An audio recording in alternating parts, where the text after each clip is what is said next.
अल्लाह ताला ने इस दुनिया में एक ऐसा इंसान भेजा था जिसे इसमें आज़म का इल्म अता फरमाया था। मतलब वो जो दुआ करता कबूल होती थी। और फिर उसने एक ऐसी हरकत की कि अल्लाह ने खुद उसको कुरान में कुत्ता करार दिया है।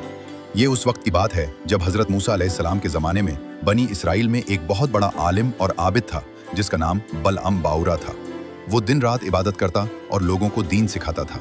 जब हज़रत मूसा अलैहिस्सलाम अपनी कौम के साथ मिस्र से निकलकर फ़लस्तीन की तरफ आए तो रास्ते में एक इलाके बल्का से गुजरे। वहाँ एक जालिम बादशाह बल्क हुकूमत करता था।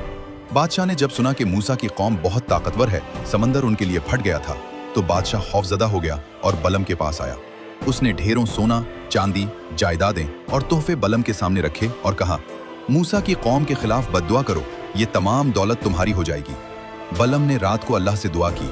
अल्लाह ने ख्वाब में मना फरमाया, मूसा मेरा बंदा है, उनके खिलाफ बद्दुआ न करना। सुबह बलम ने इनकार कर दिया, लेकिन बादशाह मजीद दौलत लेकर आया। बलम का दिल ललचा गया। बीवी और बच्चे भी दबाव डालने लगे। बलम ने दोबारा दुआ की, लेकिन इस बार दिल में दौलत की मोहब्बत थी। अल्लाह ने आजमाइश में इजाजत दे दी। अगले दिन बलम अपनी गधी पर सवार होकर एक पहाड़ की चोटी पर गया, जहां से बनी इसराइल का पूरा कैंप नजर आता था। जब बलम ने इसमें आजम पढ़कर बद्दुआ शुरू की तो इंतहाई अजीब बात हुई। उसकी जबान से बद्दुआ की बजाय उल्टा दुआ निकलने लगी और उसकी जबान खुद ब खुद पुकार उठी, ए अल्लाह, मूसा और उनकी कौम को कामयाबी अता फरमा, उन पर अपनी रहमत नाजिल फरमा, उनको फतह दे।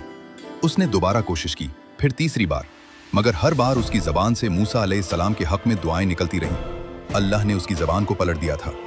और फिर बलम ने शैतानी तदबीर सोची।